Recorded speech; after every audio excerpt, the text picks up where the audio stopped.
Hey, welcome into a live Locked On Lions Squad show on the Locked On Podcast Network. Now, the number one podcast network. My name is Jake Riepma. And how about a little Lions bounce back victory, Natalie Kerwin? Yeah, a big part in it. I'm just going to let you guys read my hat. Dan Campbell is my homeboy. Enough said. Bradford Banta. Hey, Bradford Banta here.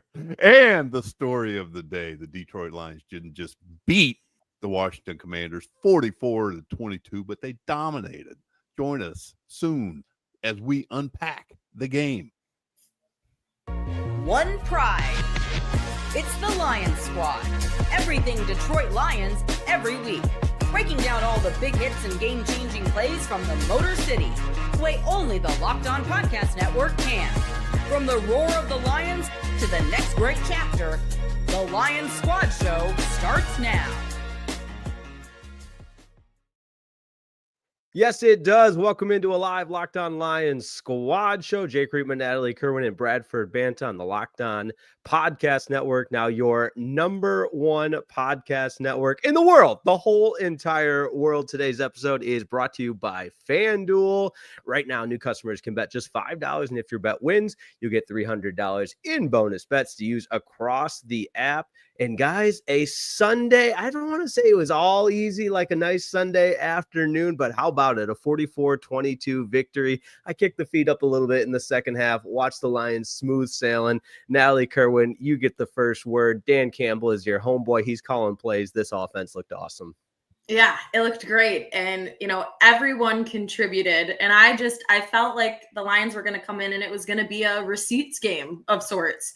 From the way, the Commanders took them out of the playoffs last year, right? And so the Lions had a sour taste in their mouth, and they were going to go in there today and show them they had something to prove. Obviously, coming off of the bad loss last week to the Vikings, but then now going into Washington's house and trying to show them, like, listen, we're a good team. We have a lot to prove. And I think just this past week with, you hear the rumblings between, John Morton, a little bit of miscommunication with the players and Dan and what's gone wrong and this and that. And Dan saying, listen, I got some ideas of how I want to switch things up. Let's see what happens this coming Sunday. Like I got some ideas. Let's see what sticks. And his idea of what he wanted to switch up was him taking part and putting on his reading glasses today at the beginning of the game and, calling the offensive plays today. And it was interesting, without even diving too much into it, though, because we'll talk more, but just, he claimed he wasn't doing all of the work, which is interesting. He said it's just a change up. Don't look too far into it. But I'm interested to hear your guys' thoughts. But all in all, I think this was a great showing from the Lions today, all the way around. A lot of key guys, including Jameson Williams, that excite me, that finally just had a great performance, which we haven't seen, I feel like, in the last couple of weeks. So I'm hyped up about it. How about you, Bradford? No, I tell you what, they did a fantastic job. And I will say that we, the three of us, called it here on Thursday at the game. I mean, about this game. And we were talking about it. And we were just talking about everything that was going into this game and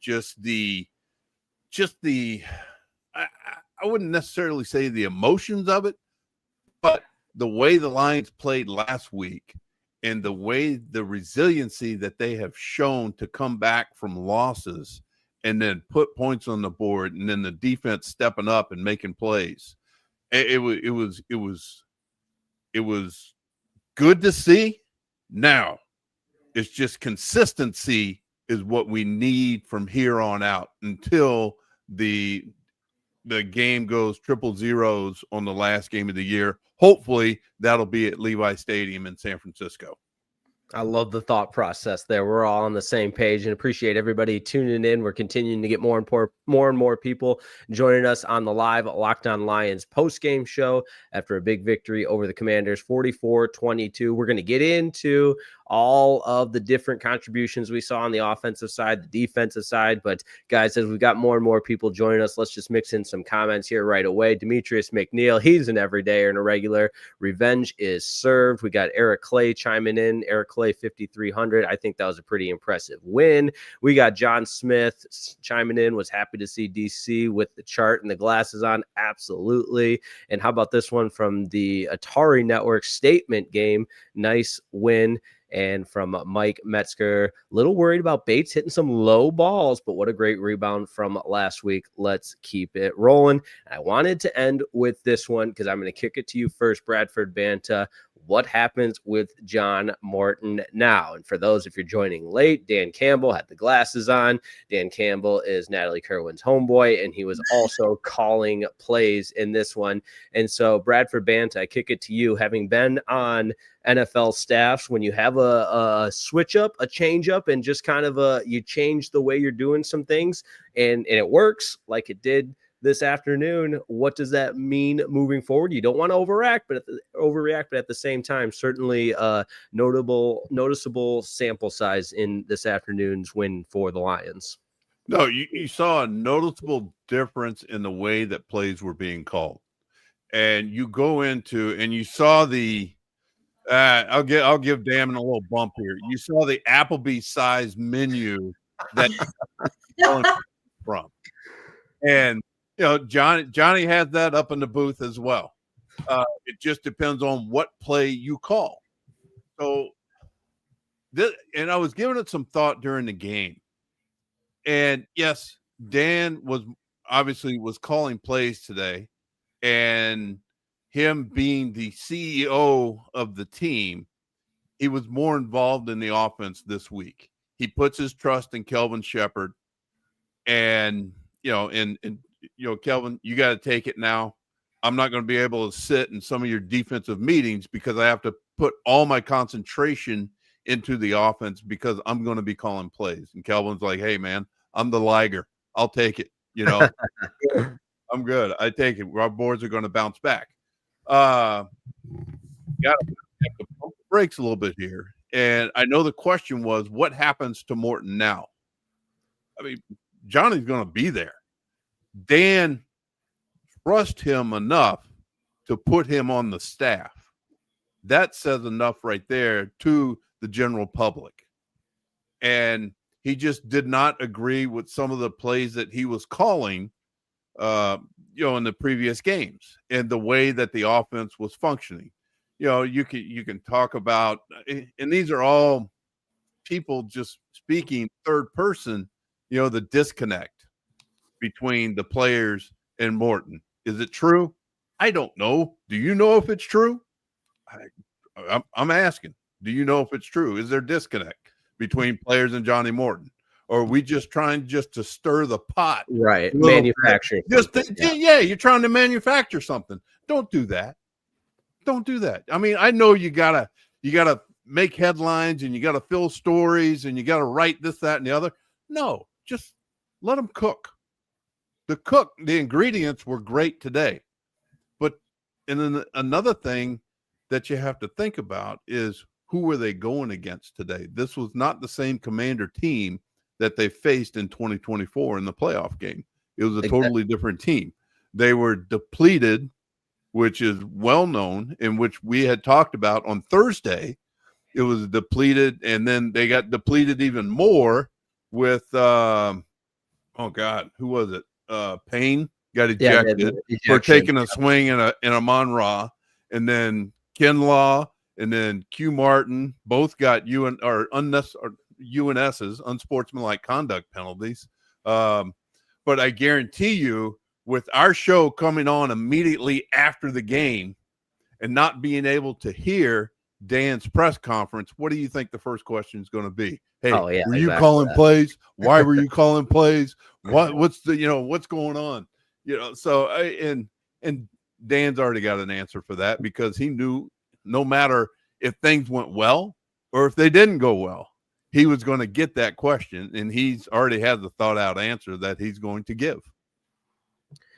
For sure. Absolutely. And I know we're going to take a deep dive on both the offense and the defense. And Your comments, Bradford, were perfectly on point here with one of the other comments I want to throw up on screen right now from Andrew J. Miller saying, let Professor Dan cook, calling plays with his spectacles for the win. You got to love that. And then the second part of your comments, Chucktown 9307 agrees, don't get too excited. You beat the Little Sisters of the Poor today. Now, hey, you can only play the team that's on the schedule. But guys, I did want to mention before we get into the deep dive on offense, the deep dive on defense, and everything else, we would be remiss if we didn't at least mention that the president of the United States, Donald Trump, was at the game today. Amon-Ra St. Brown hit him with a little Trump dance, pointing up to the booth that he was in. I just chuckled at the interview because Jonathan Vilma kept trying so hard to go viral. And these are just little like broadcaster notes I pay way too close attention to. Vilma kept trying to mix in a 6'7" reference here. And I was just like, just interview the guy, man. Like, this isn't about you. We want to hear, like, the president of the United States is at a regular season NFL game. And I know everybody's going to go crazy on the comments and everything else because this is not one side or the other. It was just so funny how Vilma was trying so hard to make it about himself. And we didn't have to do a deep dive breakdown in this or anything, but was I the only one that was like, come on, guy, like, this isn't about you? No, the thing that I loved is that they were trying to do play-by-play, but the Donald just kept talking. And they're like, just, you're the press, just keep going. Yeah, he was trying his best. I just thought, like, put politics aside, I thought it was cool that they had the president in the booth. Like, when do you ever see that, right? Right. It's cool that it happened to be Lions Commanders, right? Like, it happened to be that the Lions got to be a part of that. And I really respect Kenny Albert. I thought he did a great job at trying to ask him about just his old football days. Hey, I was a tight end back in my day, showing the old pictures at the, New York Military Academy. Like, I got a huge kick out of that. I agree with you, Jake, though. Like, the silly stuff, it was like, okay, that's so not needed. But I really like that they brought out a lot of the fun parts of his past, playing football back in the day. I thought that was cool. It just brought out a different side of him, like, totally politics aside. Right. I don't know. I thought that was very cool. And it wasn't just a few minute segment. I thought it would be a quick in and out. He was in there for a while. And I thought it was great that they allowed him to do that and just sit in the booth for what felt like, it was like 6 or 7 minutes. I mean, it was a good chunk of that quarter. So here's a question I have. Prior to the game, did Air Force One do a flyover? They made it seem like it. I don't know. I just a question I had. It made it seem like the shot that they had of yeah. I couldn't tell. I don't know, but I mean, if they did that, you know what? That's pretty doggone cool. Yeah. Now I wish we could have done the squad show on the road if we knew that. No, 100%. We're going to get a squad show on the road at some point. We're going to make it happen. I don't know how or who we need to talk to, but as predictable, I knew that bringing that part up of the game would get the comments going out of control. So we're going to end our first segment a little bit early, let everybody breathe a little bit. And when we come back, we're going to take a deep dive on the offense because the offense was on full display.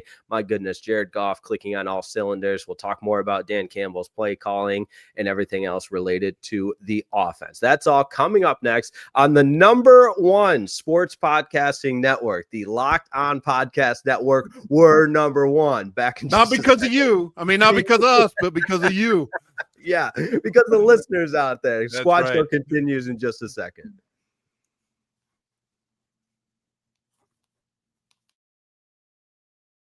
Today's show is brought to you by our friends over there at Peloton. Look, folks, it's time to break through the busiest time of the year with a brand new Peloton cross-training Tread Plus that's powered by Peloton IQ. It's Peloton's most elevated technology and equipment yet that gives you real-time guidance, and it gives you endless ways to move, whether you want to work out by yourself or if you want to work out with your favorite instructor, like my personal favorite, Alex Toussaint. He always gets me fired up to tackle the day. And the thing I like about Peloton, it helps me achieve more in less times. They have features that help you plan, stay motivated, track your progress, and Peloton IQ also provides personalized workout plans and recommendations. That's something that I use right now during the busiest time of the year covering the NFL. They plan my workouts for me based on my mood, my vibe, and also my favorite instructors. So make sure you check it out and use it because it also helps you correct your form in real time and it maximizes your reps. It counts your reps so that you can do it smarter, safer, and more efficient. Let yourself run, lift, flex, push, and go. Explore the new Peloton cross-training Tread Plus at onepeloton.com.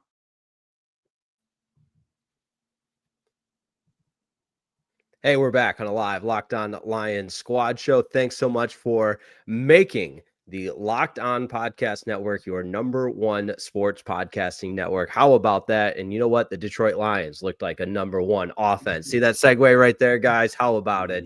The Lions offense on full display. Really, anytime Jared Goff was in the game, they scored on every possession. Jared Goff was at quarterback, and because the lead was so big, they could take him and some other starters out, which I don't think that's the biggest takeaway from today by any means, but anytime in a National Football League game, you can take the starters out for the right reasons. I mean, that's a good start, right? It usually means you're doing something right. I totally agree with taking the starters out. Yeah, I saw one comment. The game was in hand.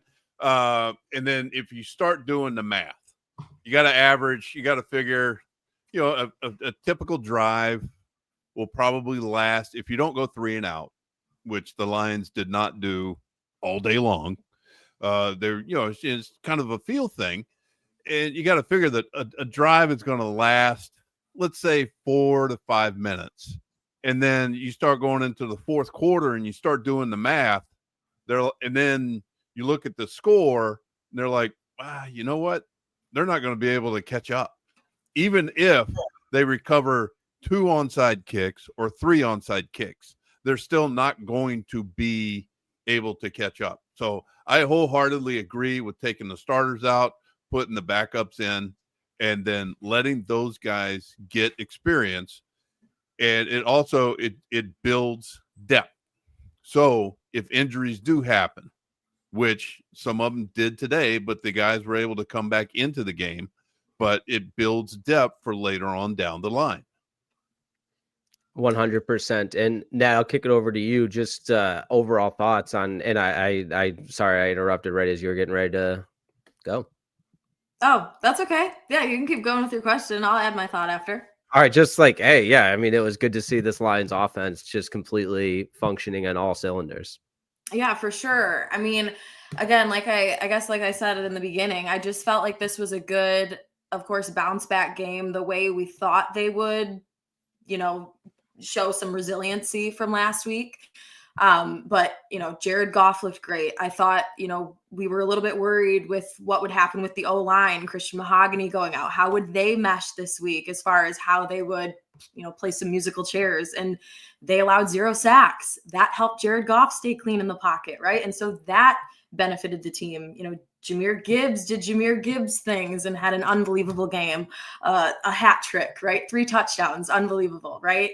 Jamison Williams, they kept feeding him today. I feel like he finally was able to show out after, you know, fans were worried, oh my gosh, you know, why isn't he involved in the Lions offense at all? He's not even getting any targets, yada, yada, yada. It's like, well, he finally was able to get a lot more involved today, right? And that was so good to see from him because, you know, he's got it in him. It just hasn't been, I don't know. It's been hard to understand, I guess, what the answer has been, whether it's just been the play calling up to this point, but we know the kind of player he is. So we were able to see the JMO that we know during this game today. So both, you know, JMO, Jared, Gibbs, you know, just the fact that the Lions had over 500 yards of offense in total was just, that's what this team is. They are a high-powered offensive team. And when you look at 44 points on the board, that's all you got to see. The proof is in the pudding right there. So I thought this was a great show out from the team today. And that's exactly what they have to keep building on. It shouldn't take a game like how they played last week against the Vikings to come out like this. But if that's what it takes to have a little bit of motivation now to keep on rolling, then so be it. Well, I also think that we're also going to get a better feel for it over the next 2 to 3 games. And I'm specifically talking about JMO and his use in the offense. Mm-hmm. If Dan keeps calling the plays and he keeps feeding JMO the ball and letting him make plays, because he was targeted 7 times and he had 6 catches. His only drop was from Kyle Allen, which I mean, was right in his hands. So, and he, yeah, I know. And then he and Kai Allen were running to the sidelines, and I could only hear him. I can almost tell you verbatim what he's saying. He's like, "Oh, my bad, man. My bad. I should have had it. I should have had it." I was having such a good day too. Come on. I know. I know. Almost see through the helmet. Yeah. Yeah. Another observation I had, and I don't want to sound like football guy, because I'm sure other people saw this as well, but controlling the line of scrimmage, and again, I'm not pointing out anything that nobody doesn't know already, but there were a couple of Jahmyr Gibbs runs where he was 7-8 yards down the field before the nearest commander defender was even close enough to make any kind of contact, and then it obviously cultivated with that long touchdown run. Like you said, Natalie, 3 touchdowns on the day for Jahmyr. But we all watch a lot of football, college, pros, whatever it is, but you'd be hard pressed to find a team that can thrive as well as the Lions offense does when controlling the line of scrimmage. It's almost, to oversimplify, when that offensive line is moving people, reestablishing a new line of scrimmage yards down the field, this offense feels untouchable. And I thought, especially early on when they were just marching down the field in the beginning of the game, that's how they took control. That's how they established their will and dominance in the Commanders. And I think we've said this a couple of times. They just had no answers. So I guess, Bradford, I'll kick it to you. I mean, how you can't overstate enough how important and how crucial that offensive line play is. No, I have it written down here. O-line played awesome, and it just goes to show. I mean, we had, Gibbs had 142 yards rushing. Montgomery had 71 yards rushing. Goff was sacked 0 times, like Nat stated before. I mean, Tim O'Neill, the equipment manager for the Lions, doesn't even have to wash Jared's uniform. He just walked out clean, which is fantastic. And that's what you want.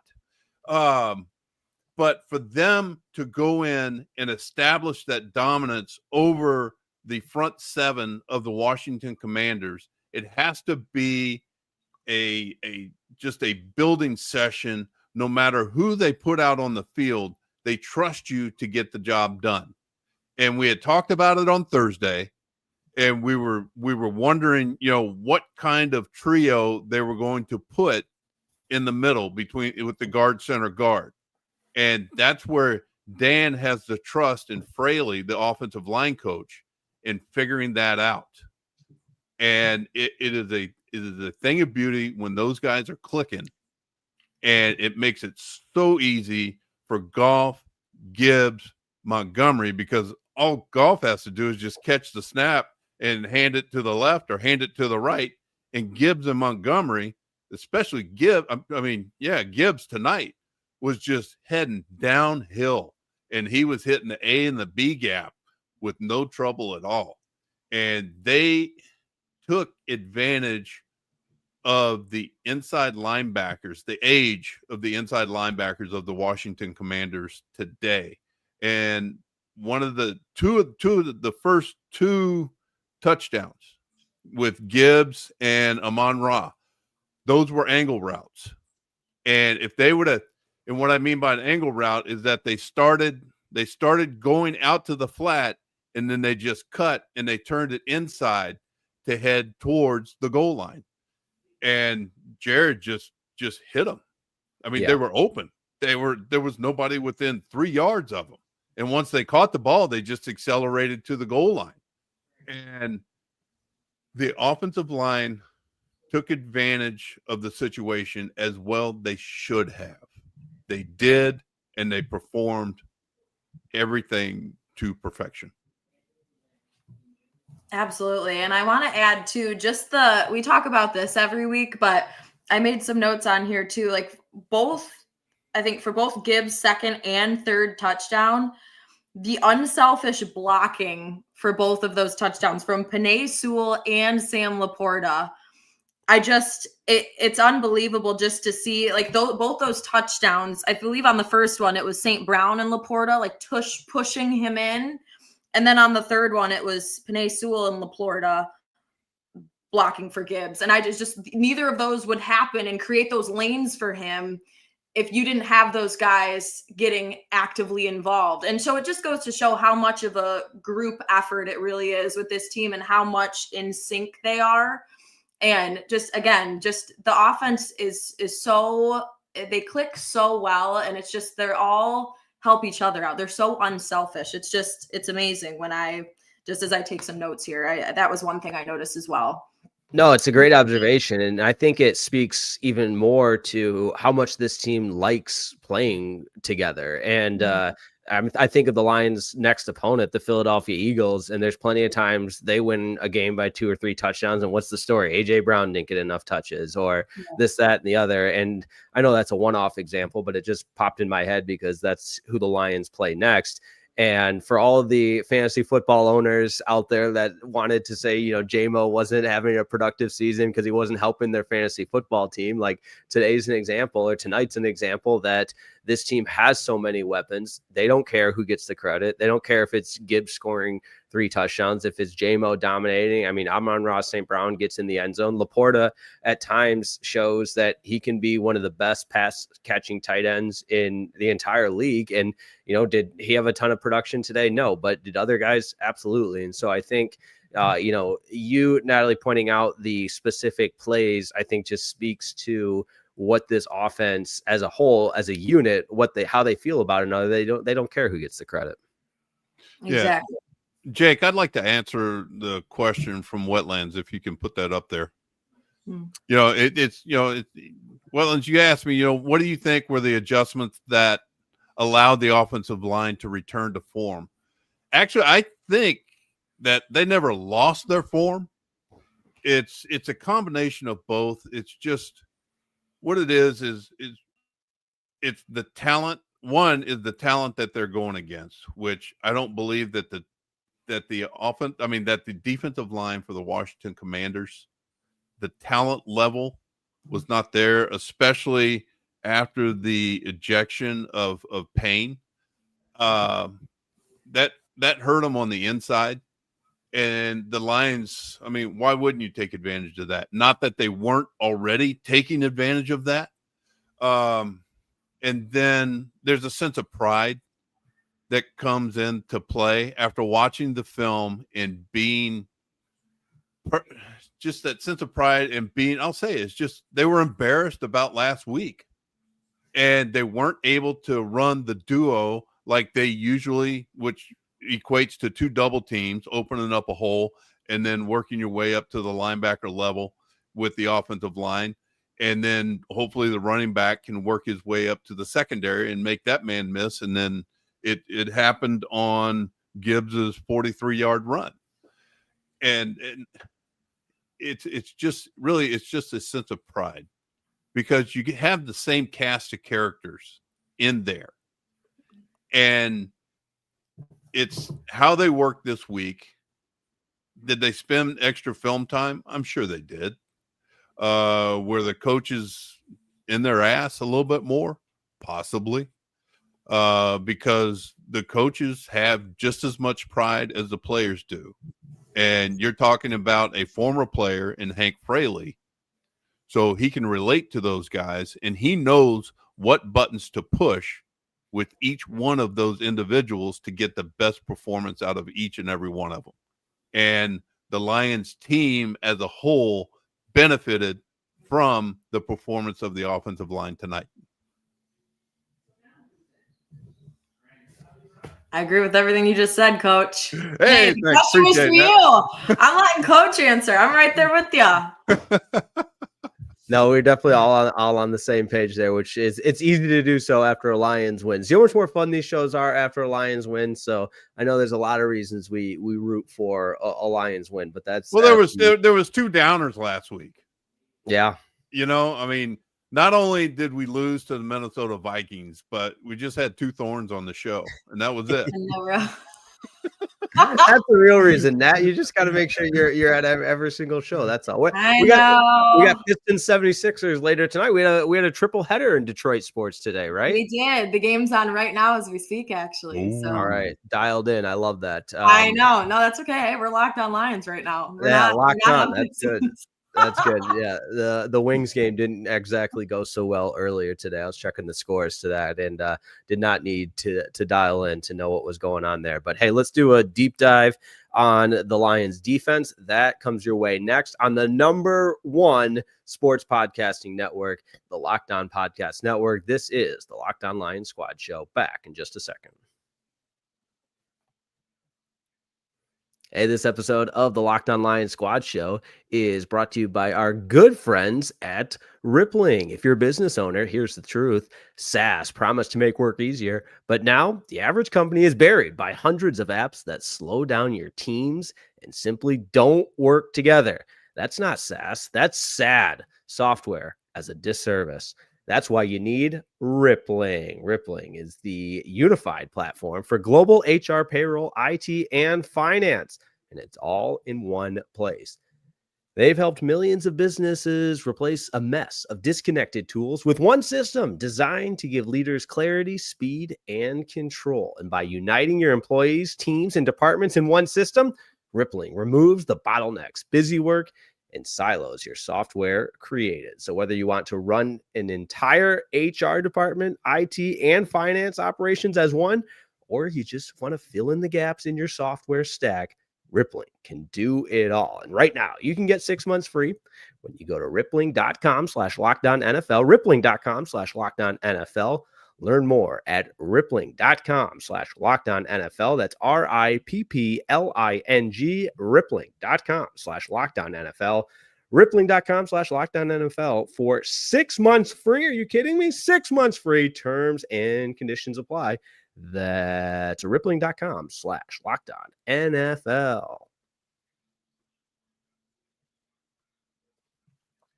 Thanks for making the Locked On Podcast Network your #1 sports platform. Jake Riepma alongside Natalie Kerwin and Bradford Banta.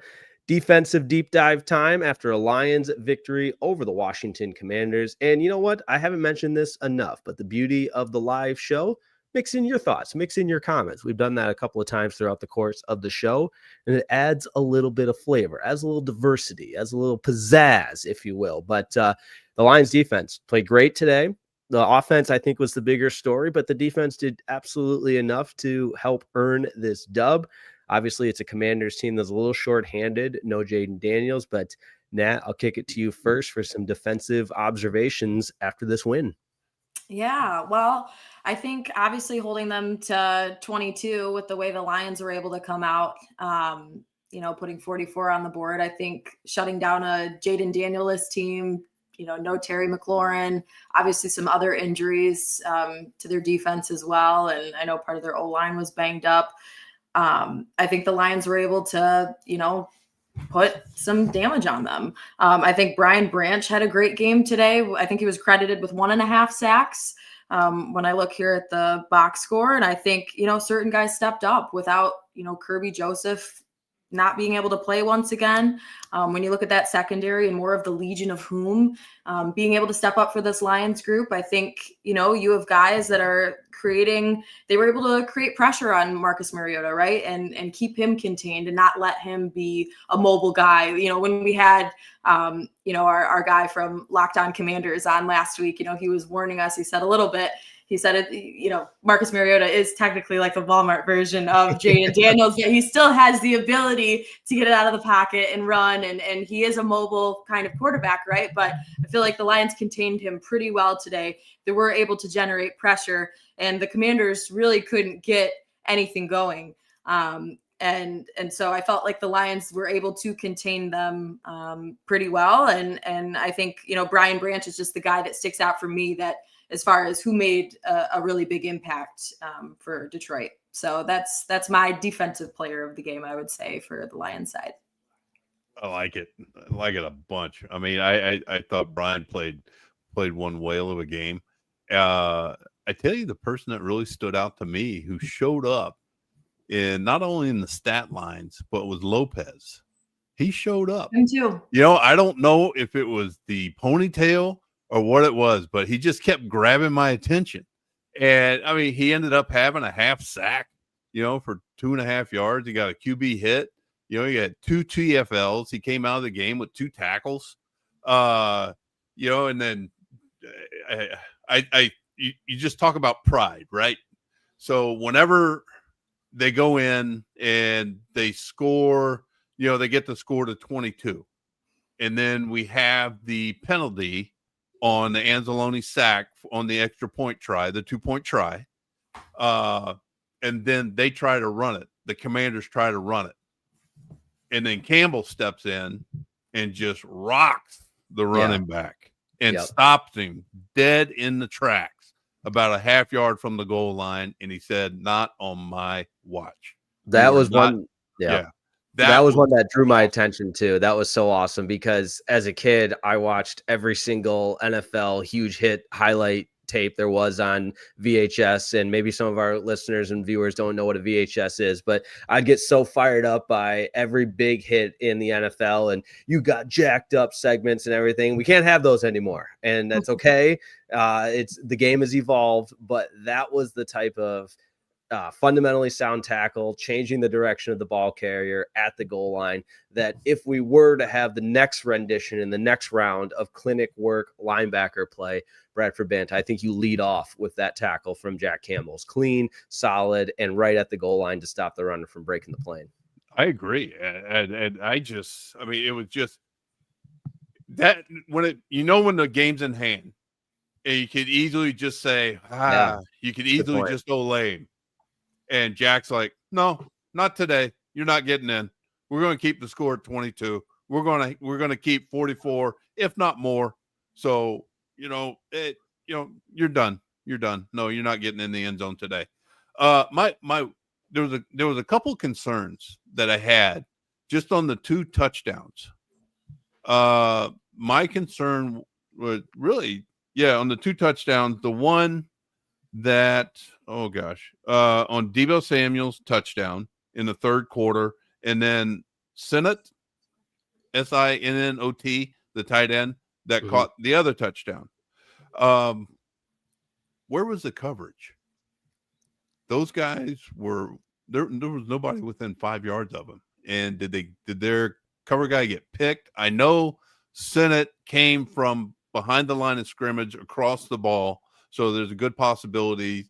I would almost bet that we were playing man-to-man and his man got picked or got lost in the shuffle. But there was also nobody out there whenever Deebo Samuel caught the ball. And and I know that's going to get cleaned up.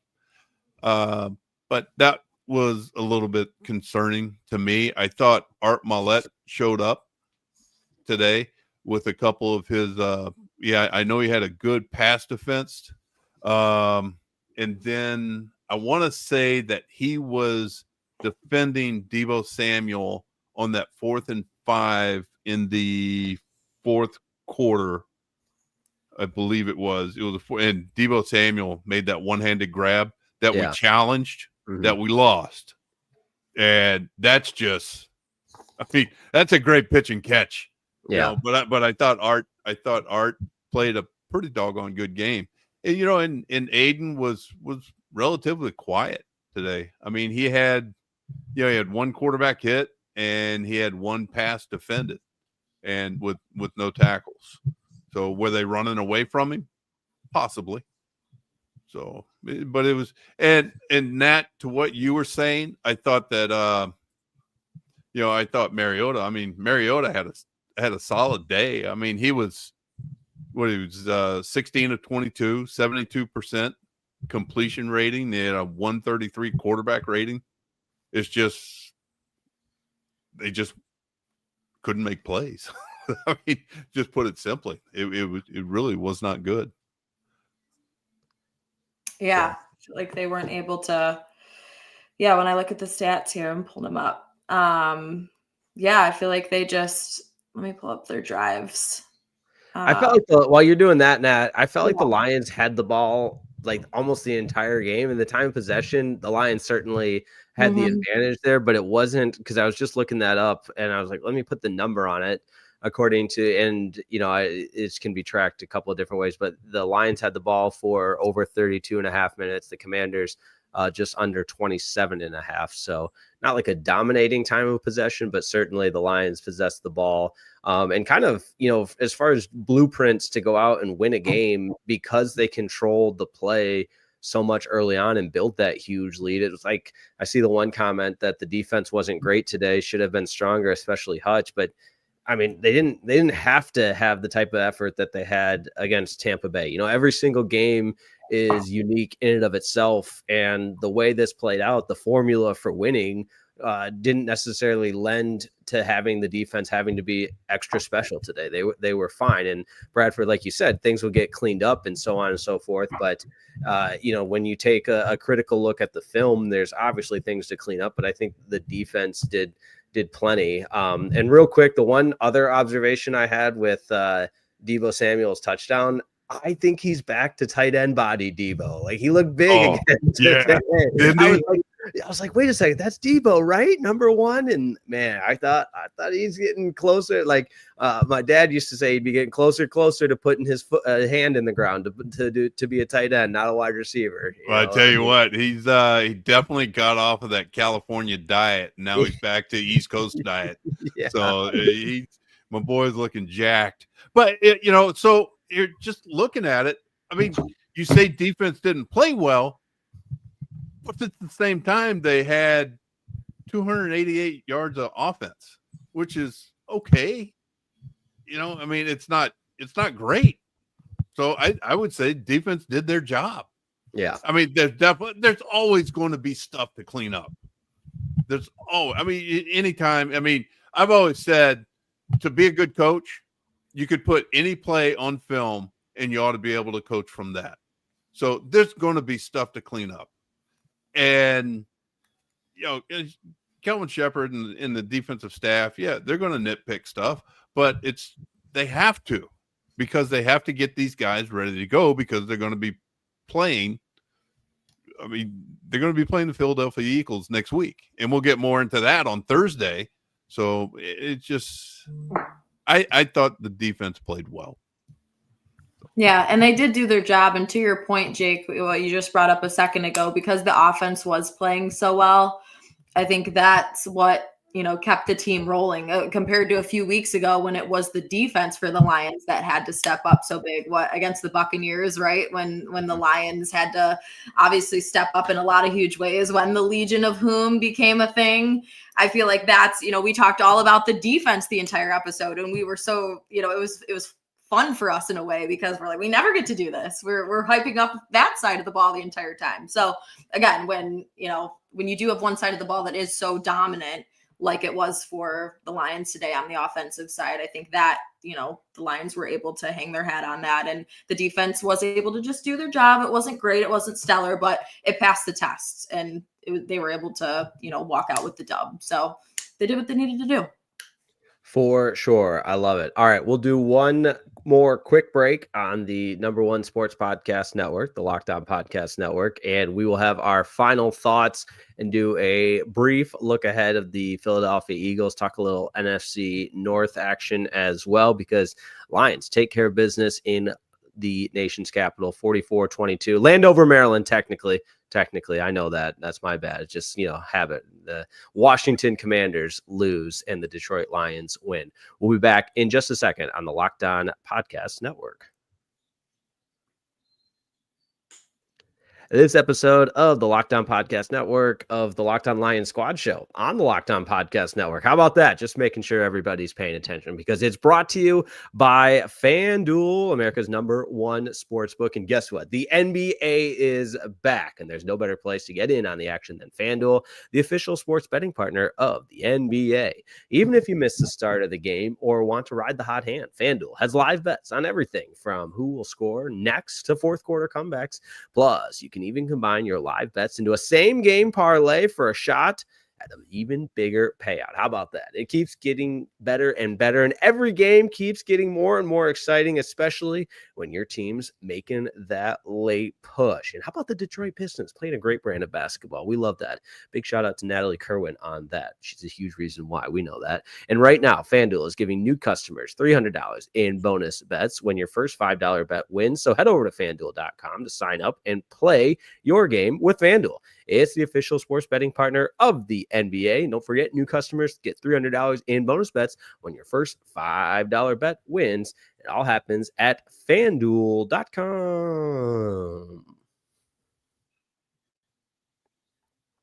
Thanks for making the Locked On Podcast Network your number one sports podcasting network. It's a live Locked On Lions squad show after a Lions win over the Commanders 44-22.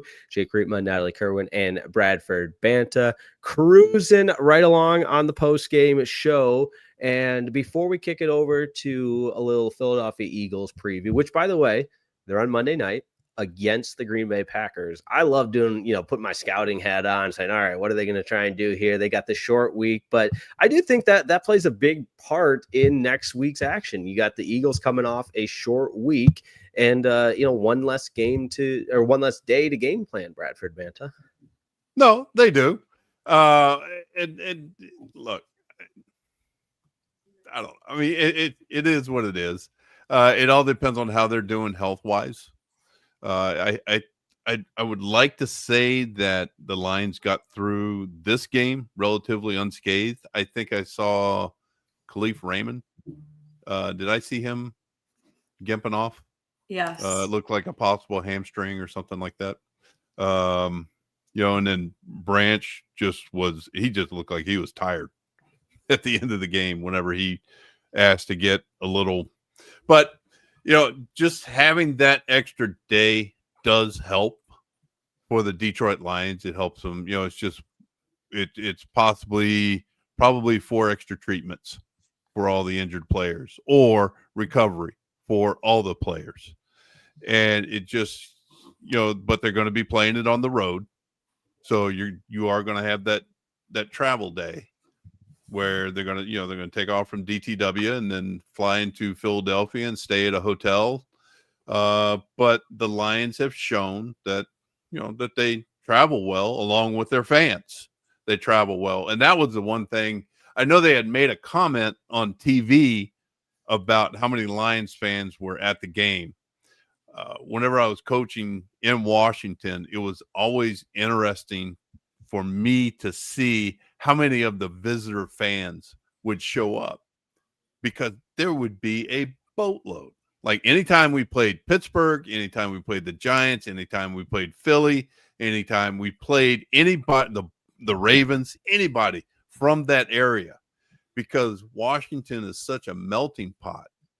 And I was going to ask why, why you think that is. No, it's just it's a melting pot. Located between. Yes, okay. It is, and it's a very easy drive, or even a train ride for those fans to make the trip.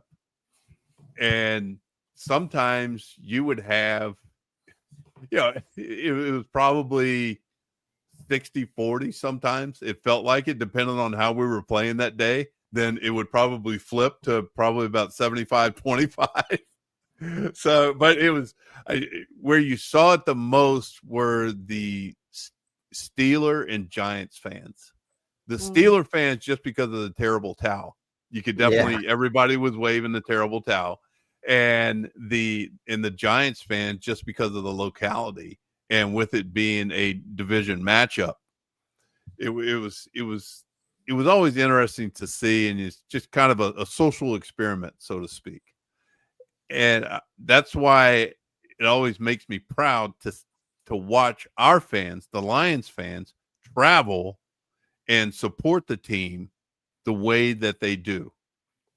And it means I know it means a lot, personally speaking. It means a lot to the organization and to the team whenever you set foot on, call it enemy territory, and you can walk into an environment and recognize faces from week in, week out that have your back, meaning the fans.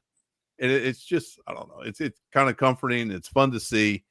And they did an excellent job of supporting the team tonight, because I know the announcers said something about it on TV. So it was fun to see. I want to, if you don't mind, Jake, I don't want to sabotage. I don't mind it. But yeah. Okay. We're the number one sports podcasting network. We can do whatever we want. can do whatever we want. Okay. All right. So no, it's we were talking about Dan's press conference post game. I pulled up something here, and he said after the game, he said, he took over with the play calling duties from Johnny Morton, and I can totally see this. Johnny remained an integral part of the offensive decision making. And a quote from Dan is, "Let's try something a little different. I know what I want to do. I know how I want to do it. That being said, this is a collaborative effort. I was taking input from John Morton." And that's what I could totally see that happening. Yep. Mm-hmm. Because Dan, like Johnny's worked with Dan at several spots before Dan became the head coach. He was also here before he went to Denver and then came back. So Dan knows him well. And he just wanted to try something different. And you know what? It worked tonight. So, yeah. What's also interesting is, and we haven't brought this up yet, is back in 2021, Dan's first season here, he took over play calling duties for Anthony Lynn halfway through the season or towards the end of the season. So taking over as the OC essentially is not something new to Dan Campbell. So doing something like this isn't a surprise to me. So I know it was an adjustment period for him then. So that's why I'm just curious now. And I think fans are wondering, what's going to happen to John Morton? I think, to your point, Bradford, he, of course, is going to stay on staff. The relationship is a lot closer between John and Dan than I think Anthony and Dan. I don't know if they had a prior relationship to Anthony joining staff. I can't recall. I don't think they did. Yeah, I don't think they did. Yeah. The other thing I'd add too, that I think we're all saying the same thing here, but Bradford, you nailed it with the collaboration word. Like, there's so many offensive minded head coaches in the National Football League. And I think the craze of got to hire the next offensive genius was on full display, obviously, with the demand for Ben Johnson. And before that, it was, McVay, it was Kyle Shanahan. There's so many coaches that have made their mark in the National Football League. LaFleur is another one, as offensive play callers that then become a head coach. And that's like, it's not like Dan Campbell and Morton are reinventing the wheel here with the relationship between a head coach and a coordinator, just deeming, okay, who is the last person to call that play, in the process to get to that play call from a collaboration standpoint. And we don't know, not being, between those four walls in Allen Park leading up to it, how much it really radically changes. And I say radically because I don't think it is even that, just estimating here, that huge of a change, other than Dan Campbell being the one to make the final call. And again, it's not new in the sense that this is like some kind of brand new or, reinvent the wheel type of ordeal. Well, here's a question I have is, during the week, who is making the presentation to the offensive team? That's a good question to ask, because as a head coach, you have to be able to handle, you got to be able to juggle a few balls in the air, even during the day while meetings are going on, because you have NFL meetings, you have a meeting with the owner, possibly, you have, just all these other different facets that we don't know that go on behind the scenes. Right. So who is running those meetings? Production meetings. Can't forget about production meetings, right, Nat? How often do you get to meet with JB? Well, you mean like privately, or like our production team, like with him? Yeah. Because I feel like the Fox crew gets to meet with the coaching staff at least once, because that was the big skedaddle with Brady and having the inside information. Yeah. We don't really, we'll get like a pregame press conference before the game with him. So I guess it's like on game day. So Yeah. I guess often, I mean, like, yeah, on game day, but it's with all the other media too. So it's not a private thing. Gotcha. But Yeah, I was just throwing that out there. I got to sit in on a production meeting one time for a preseason game with the Bills and Sean McDermott, and I was just oh, like nice. a kid in a candy store, just eyes this big, just loving everything. And so, I mean, every coach is going to be different, and I know we're going off on a tangent here, but Right. to your point, Bradford, the head coach has a lot of different responsibilities, whereas the offensive coordinator is not to minimize it, but find out where the advantages can be had against the upcoming defense and put together a game plan. So just like Dan said in the press conference, I mean, it was a collaborative effort. real quick, I did want to wrap up with just a quick run around the NFC North, because we're still kind of making heads and tails of this division, trying to figure out exactly what it is. The Vikings lose today. The Bears win, and the Bears have an easy schedule. I'm not going to get fired up talking about the Chicago Bears, probably my number one most hated team in any sport. We're going to just put that to rest. The Packers play Monday night, but the Lions, taking care of business. And I think for me anyways, just looking, and I didn't watch the Vikings game, but just seeing a setback against the Ravens after they looked really good against the Lions just 1 week ago, it's just kind of a reminder that the Bears and Vikings, there's going to be some ups and downs, just like the Lions had some ups and downs getting to where they are now. Yeah, I think there's always going to be those kind of weeks. It is unfortunate to see the Vikings do what they did to the Lions and then have a performance like that against the Ravens. I also didn't watch deeply. I would look at the TV and be like, oh my God, the Vikings are, I just felt like every time I looked, it was either fumble, interception, something bad was happening. Towards the end, they started to try and make a comeback, but it just didn't look like a great performance out of them today when I was watching. So, I mean, teams are going to have ups and downs, right? Like Lions have had a few of them this year, but they're still a great team, right? So it's you're going to have that. I mean, the Bears, they've been on a roll. You hate to see it. Hate talking about it. But I mean, when you look at their schedule too, the Lions do have one of the toughest schedules, especially on the road. You just played the Commanders, and I mean, of course they weren't at their full health and full strength, and the Lions were able to do what they needed to do today and offensively produced a great win. But you're going to go into, Philadelphia next week. That's not going to be easy in prime time. They've had tough challenges this year, and the Lions are making do. So it's just, it is interesting though, I don't know. There's going to be ups and downs for any team, but it's all about how you handle it. So I feel like the Lions have done a pretty decent job with it, but there's been some, I don't know. That's how it is, right? Right, Bradford? I mean, throw your coach speak in there. You're always the one that sets Jake and I back on track with this. No, the season, you have to learn how to balance the ebbs and flows of the season. There are going to be highs and there are going to be lows. And we've already started to experience this season with, I mean, God, the Tide was out versus Green Bay. And all of a sudden, you come back the next week and the Tide's back in. So just the ebbs and flows of the season, you have to maintain that steady ascent, step by step by step by step, until it builds up into the playoffs, and then keep ascending through the playoffs. Because at that point, once you get in, no matter what seed you are, and I guess Jake just doesn't want to talk to us anymore. Yeah. So forget it. I'll just keep rambling, and you can chime in whenever you want to. That's right. Exactly.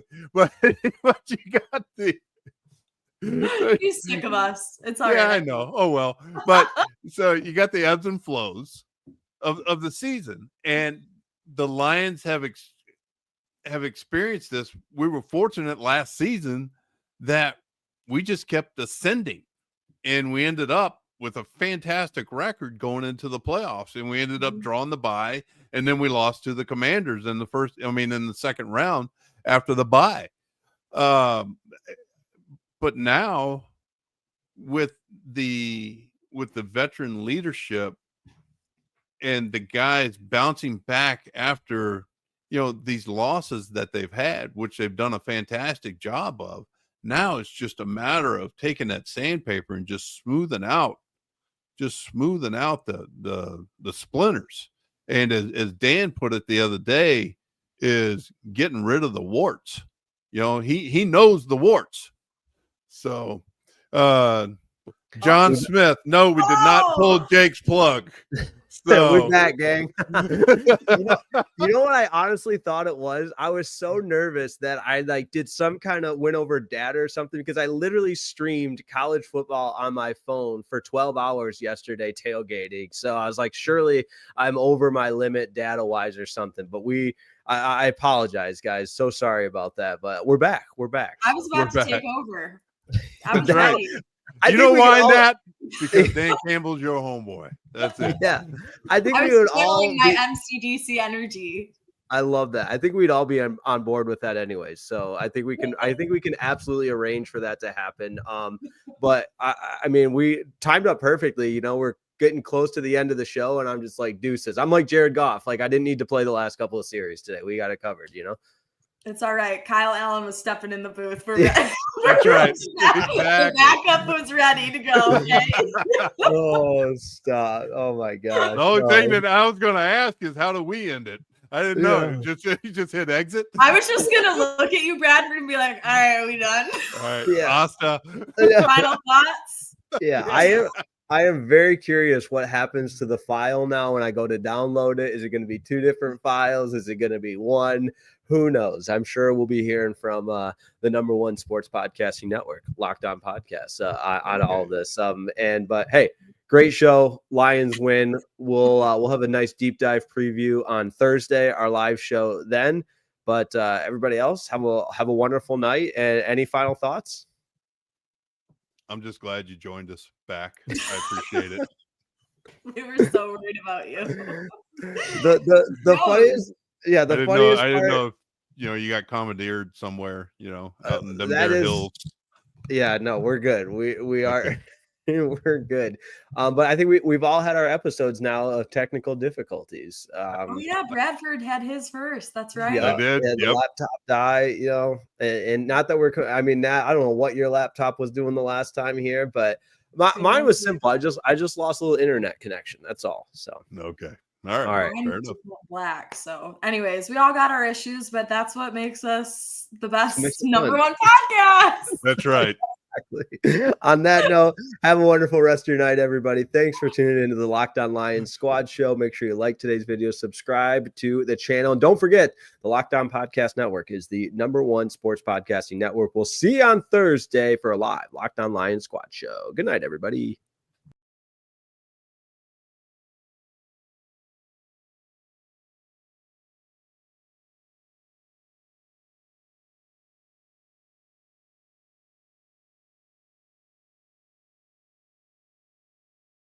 Great show.